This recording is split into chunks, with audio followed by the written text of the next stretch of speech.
അങ്ങനെ എന്തായാലും ഇത്രയും നാൾ നമ്മൾ കാത്തിരുന്നതാണ് യൂട്യൂബിൻ്റെ വരുമാനത്തിന് വേണ്ടിയിട്ട്. കുറേ പേര് ചോദിക്കുമായിരുന്നു. അങ്ങനെ എന്തായാലും നമ്മളെ യൂട്യൂബിൻ്റെ വരുമാനം വന്നപ്പോൾ ഞാനിവിടെ കുറച്ച് സാധനങ്ങളൊക്കെ മേടിച്ചിട്ടുണ്ട്.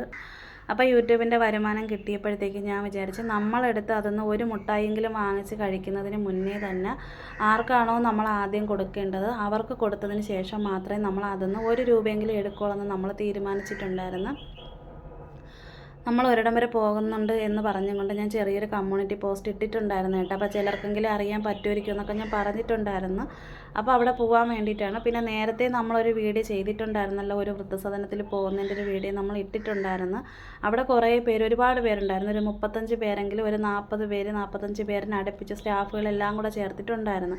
ഇപ്പോൾ പോകുന്നിടത്ത് അത്രയും പേരോ അങ്ങനെ ഒന്നുമില്ല. ഏകദേശം ഒരു 10-15 പേരിനകത്ത് മാത്രമേ ഉള്ളൂ. നമ്മൾ ഈ പോകുന്നതിൻ്റെ അന്ന്, അതായത് നാളെ നമ്മൾ പോകുമ്പോഴത്തേക്ക് അവിടെ ഒരു 10 പേര് മാത്രമേ ഉള്ളൂ കേട്ടോ. ബാക്കിയുള്ളവരൊക്കെ എന്തോ ഒരു ആവശ്യമായിട്ടൊക്കെ കൊണ്ടുപോയിരിക്കുവാണ്.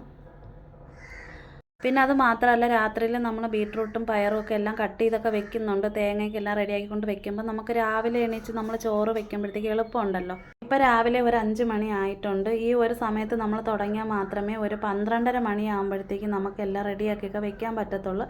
കറക്റ്റ് ആ ഒരു സമയത്ത് കൊടുക്കാനും പറ്റും. അവിടെ അവർ 1 മണിക്കാണ് ഫുഡ് കൊടുക്കുന്നത് കേട്ടോ. ഉച്ചയ്ക്കുള്ള ആഹാരം കൊടുക്കുന്ന 1 മണിക്കാണ്.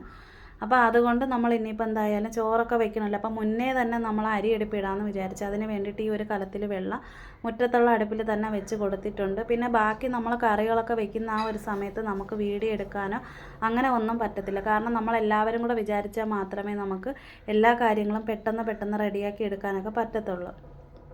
പിന്നെ കഴിഞ്ഞ ദിവസം ഇട്ടിരിക്കുന്ന പോസ്റ്റ് കണ്ടിട്ട് ഒത്തിരി പേര് കമൻ്റ് ഇട്ടിട്ടുണ്ടായിരുന്നു. ഒരുപാട് സന്തോഷമായി, വരുമാനം കിട്ടിയെന്ന് അറിഞ്ഞപ്പോഴത്തേക്ക്. വൈകിയാണെങ്കിലും നമുക്ക് കിട്ടിയല്ലോ. അപ്പോൾ എന്തായാലും നമുക്ക് ഒരുപാട് സന്തോഷമുണ്ട്. പിന്നെ നമ്മൾ നേരത്തെ ഒരു വൃദ്ധസദനത്തിൽ പോകുന്നതിൻ്റെ ഒരു വീഡിയോ ഇട്ടിട്ടുണ്ടായിരുന്നു.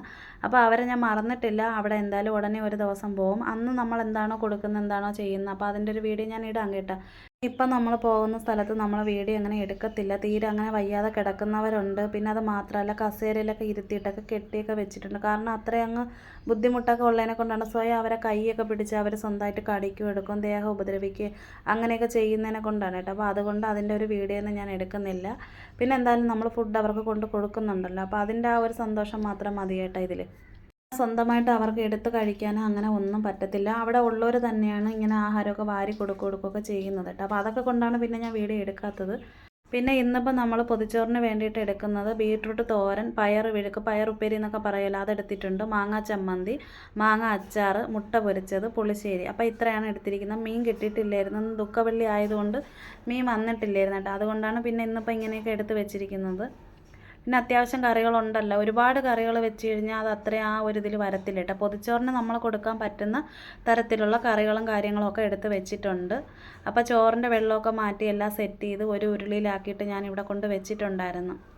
പിന്നെ നമ്മൾ എടുത്ത പാത്രങ്ങളെല്ലാം കഴുകി വെച്ച് അടുക്കളയെല്ലാം തൂത്ത് തുടച്ച് എല്ലാം ക്ലീൻ ചെയ്ത് ഇട്ടിട്ടുണ്ട് കേട്ടോ. കാരണം ഇനിയിപ്പോൾ നമുക്ക് ചോറൊക്കെ പൊതിഞ്ഞെടുക്കണമല്ലോ.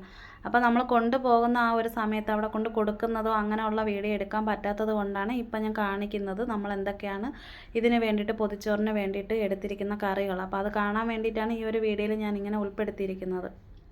അപ്പോൾ ഇത്രയും നമ്മൾ നാടൻ രീതിയിലുള്ള ഭക്ഷണങ്ങളാണ് ഇന്നിപ്പോൾ എടുത്തിരിക്കുന്നത് അവിടെ കൊടുക്കാൻ വേണ്ടിയിട്ട്. പിന്നെ നമ്മൾ ഇനിയിപ്പോൾ ചോറൊക്കെ പൊതിഞ്ഞെടുക്കണമല്ലോ. സമയം ഇപ്പോൾ ഏതാണ്ട് ഒരു 12 മണി ആവാറായിട്ടുണ്ട്. അപ്പോൾ ഇനിയിപ്പോൾ ഇതെല്ലാം ഒന്ന് പൊതിഞ്ഞ് എല്ലാം സെറ്റ് ചെയ്ത് വെക്കുന്നുണ്ട്.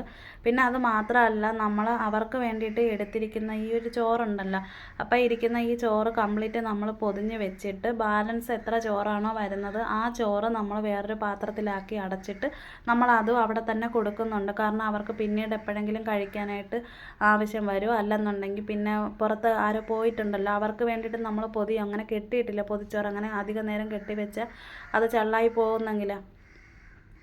അപ്പോൾ അതുകൊണ്ട് ആ ഒരു ചോറും കൂടെ നമ്മൾ എടുത്തൊരു പാത്രത്തിലെല്ലാം സെറ്റ് ചെയ്തൊക്കെ വെച്ചിട്ടുണ്ട്. അപ്പോൾ അതൊക്കെ നമ്മൾ കൊണ്ടുപോകുന്നുണ്ട്. പിന്നെ നമ്മളെ പൂച്ചക്കുഞ്ഞുങ്ങളെ ചോദിച്ചിട്ടുണ്ടായിരുന്നു. അവരിവിടെ ഉണ്ട് കേട്ടോ. അതിൽ ഒരാളില്ല, ഒരാൾ മരിച്ചുപോയി. പിന്നെ അത് മാത്രമല്ല, ഇതൊക്കെ നമ്മൾ കട്ട് ചെയ്തെടുത്തപ്പോൾ ഞാൻ എടുത്തൊരു ഫോട്ടോയാണ് കേട്ടോ. അപ്പോൾ എന്തായാലും ഇന്നത്തെ ഒരു വീഡിയോ ഇത്രയേ ഉള്ളൂ. ഇവിടെയാണ് നമ്മൾ വന്നത് കേട്ടോ.